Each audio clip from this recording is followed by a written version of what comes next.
kızım evde yok dedi. Vay vay anası çıktı kızım evde yok dedi.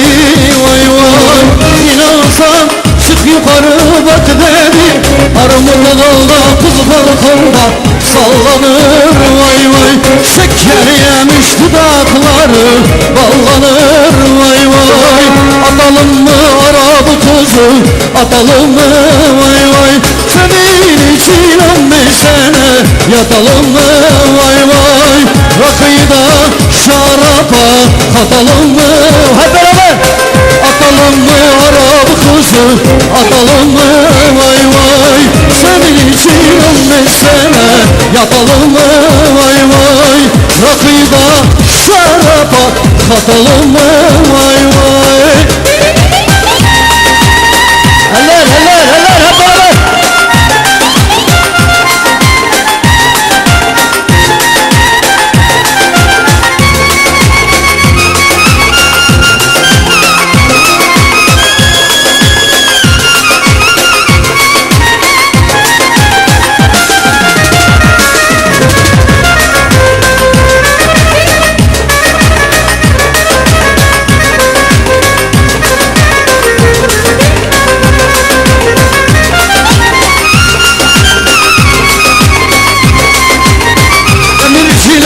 devirdiler uçakta. Şimdiki kızlar ne hoş olur kucakta. Vay vay şimdiki kızlar ne hoş olur kucakta. Vay vay öpüşürken yemek yemiş onakta. Armut dalda kız balkonda sallanır. Vay vay şeker yemiş dudakları ballanır. Vay vay atalım mı Arap kızı atalım mı? Vay vay senin için 15 sene yatalım mı? Vay vay rakıyı da şarapa katalım mı? Vay vay atalım mı Arap kızı atalım mı? Vay vay senin için 15 sene yatalım mı? Vay vay rakıyı da şarapa katalım mı? Vay vay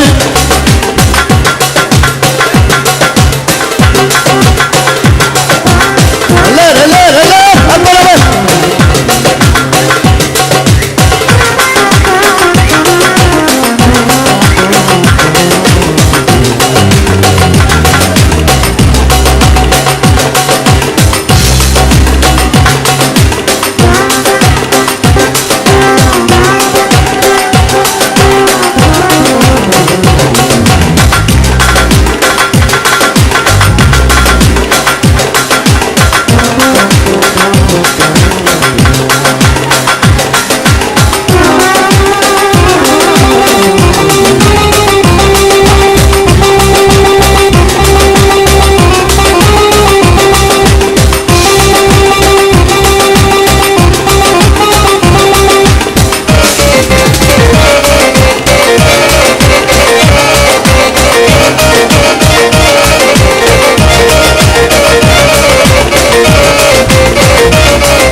Demirden ev tunç olur, altın yüzük parmağına dar olur. Vay vay, altın yüzük parmağına zor olur. Vay vay, sevip sevip ayrılması güç olur. Armut o dalda, tut balkonda sallanır. Vay vay, şeker yemiş dudakları ballanır. Vay vay, atalım mı Arap kızı, atalım mı? Vay vay, senin için 11 sene yatalım mı? Vay vay, rakıyı da şarapa katalım mı? Vay vay, atalım mı Arap kızı, atalım mı? Vay vay, senin için 15 sene yatalım mı? Vay vay, rakıyı da şarapa katalım mı? Vay vay.